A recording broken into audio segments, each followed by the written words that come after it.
La première notion qu'on va aborder, c'est l'introduction aux fonctions.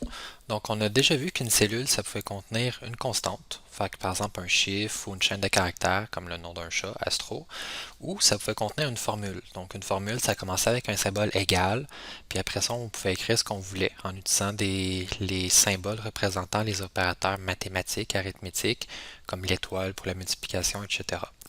On a vu également que dans une formule, on pouvait faire référence à des cellules ailleurs. Comme par exemple, je pourrais dire ma formule c'est égal au contenu de la cellule A1 plus le contenu de la cellule A2. Bon, fait que ça, on avait déjà vu ça.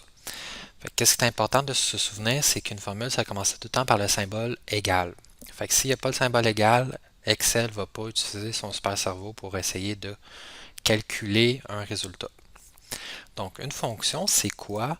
C'est des petits bouts de code qui sont déjà built-in, donc qui font partie intégrante d'Excel qu'on peut utiliser pour nous simplifier la vie. Puis ces petits bouts de code-là, ils portent des noms. Donc, c'est des fonctions, un peu comme en programmation, on va construire des fonctions qui vont faire quelque chose, mais ici, c'est des fonctions qui retournent des résultats. Donc, par exemple, j'ai la fonction somme qui va, lui, prendre des arguments. Je peux en passer un, je peux en passer deux, je peux en passer trois, je peux en passer à une infinité. Et les différents arguments d'une fonction vont être séparés par un point-virgule. Par exemple, ici, j'ai un exemple, c'est marqué égal, pour dire que je veux faire une formule. Je mets le nom de ma fonction somme, j'ouvre ma parenthèse, et entre les parenthèses, j'ai mis les différents arguments séparés par une virgule. On va l'essayer ici sur le côté, donc je vais marquer égal, somme. Tu vois que quand je commence à l'écrire, Excel me fait de l'autocomplétion, il essaie de m'aider en m'affichant le nom des fonctions qui existent qui portent ce nom-là, somme.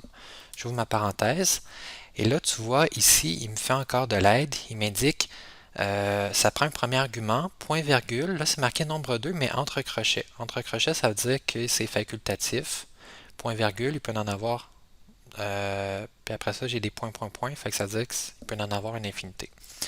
Donc, je vais marquer 3, point virgule 4, point virgule 10. Je ferme ma parenthèse. Je fais entrer. Ça me donne 17. Yay! D'autres fonctions qui peuvent, par exemple, travailler d'autres choses que comme là, ça, somme, c'est une fonction par rapport aux mathématiques, mais il existe différentes catégories de fonctions. Si vous voulez les voir, qu'est-ce qui existe, vous allez dans l'onglet Formule ici, puis vous allez voir les différentes catégories de fonctions qui existent, comme par exemple financière, par rapport aux dates, aux mathématiques. Donc là, somme, c'est par rapport aux mathématiques. Par rapport au texte, par exemple, tu veux mettre quelque chose en majuscule, en minuscule, je veux savoir les premiers caractères, etc. Il existe une tonne de fonctions vraiment intéressantes dans Excel et on va en avoir juste quelques-unes, mais c'est vraiment intéressant parfois d'aller chercher là-dedans. Donc, par exemple, une autre, ça pourrait être aujourd'hui. Donc, aujourd'hui, lui, il prend aucun argument. Fait que c'est parenthèse ouvrante, parenthèse fermante immédiatement. Un peu comme en programmation, quand on appelle une fonction qui ne prend pas de paramètres. Ici, on appelle ça des arguments. Ben, on fait parenthèse ouvrante, fermante, on fait entrer, ça nous affiche la date du jour. Fait que si j'ouvre le fichier demain, ben, ça va être une nouvelle date qui va apparaître. Les fonctions, selon les fonctions, c'est différentes informations qu'ils vont avoir besoin. Par exemple, somme, très souvent, on va l'utiliser on va passer en argument des références vers des cellules qui vont contenir les chiffres qu'on veut faire la somme dessus. Par exemple, ici, c'est marqué somme de A1, point virgule, A2, point virgule, A3. Fait que le somme ici, il prend trois arguments différents qui représentent trois cellules différentes.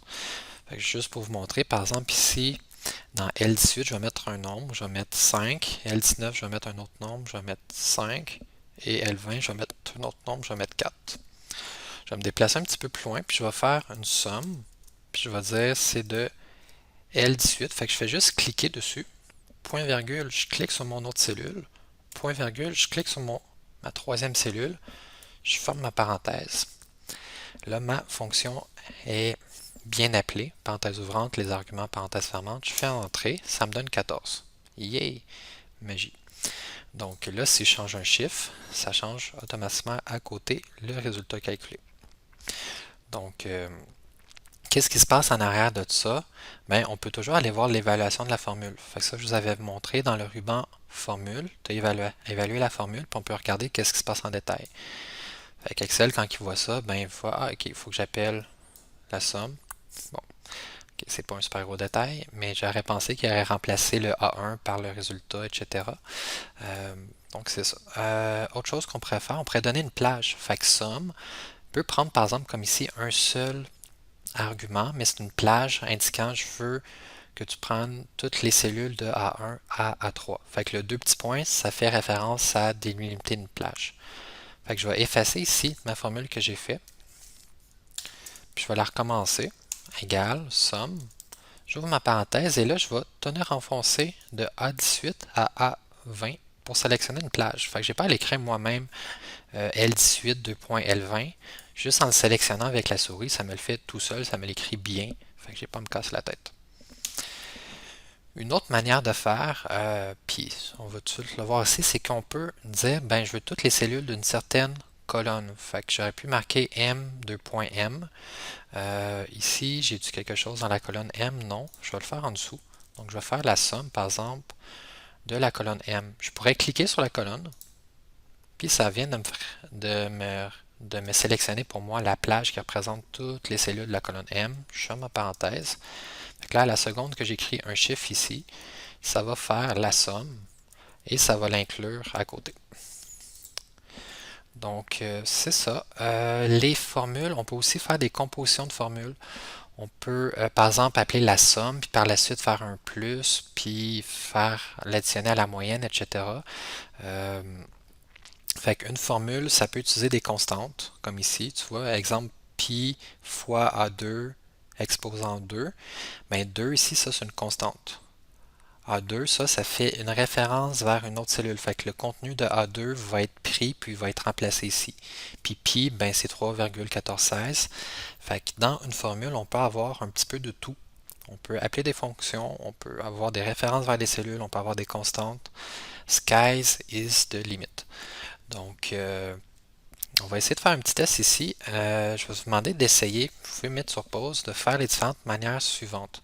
Donc, je veux que tu fasses une formule qui va me donner l'addition des trois chiffres, mais sans référence. Donc, que tu hardcode dans ta formule les chiffres 4, 5 et 7.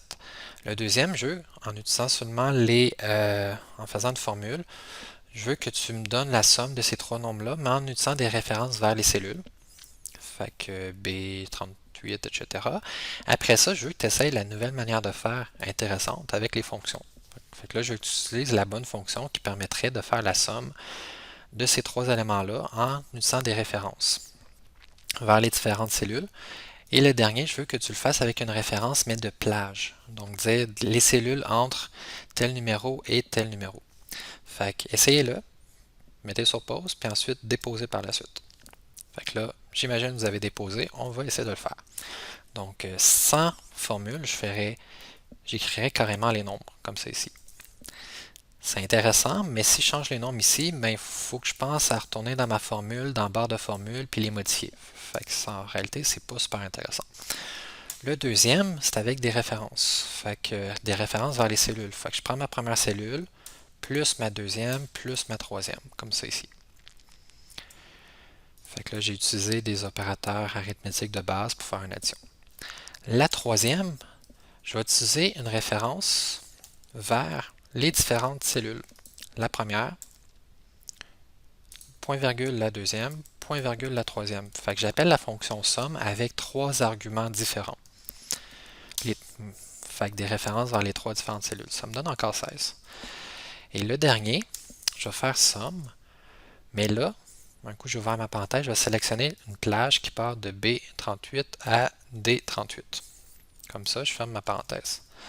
Bon. Petite chose intéressante à savoir, puis pourquoi que c'est le fun, entre autres, d'utiliser la dernière approche, avec des plages comme ça ici. Mais si un jour je décide de rajouter un nombre supplémentaire, ma formule elle va continuer à marcher. Par exemple, je m'en vais ici sur la colonne D, je fais un clic droit, puis je fais insérer. Fait que je viens de rajouter une nouvelle colonne ici. Puis ça va être, mettons, mon nombre 4. Puis là, je vais marquer 10 ici. Mais tu vois, avec la dernière manière, ça continue de fonctionner. Pourquoi? cause que le E38, mais avant le E38, il était à la place du D38. Mais dès qu'on a inséré la nouvelle colonne, Excel renomme dans les différentes formules l'ancien D38 par son nouveau nom qui est E38. Puis comme ça, ben la plage, elle contient automatiquement la nouvelle cellule qui a été rajoutée. Versus ici, si on regarde, ben, si je veux que cette formule-là continue à fonctionner, je suis obligé de mettre un point-virgule ici, puis aller sélectionner mon nouvelle cellule que je viens de rajouter. Fait que c'est un petit peu moins intéressant pour ça. Fait que quand c'est possible avec certaines fonctions, utilisez les références de plage pour cette situation-là. Donc, si vous avez complété, vous pouvez passer à la prochaine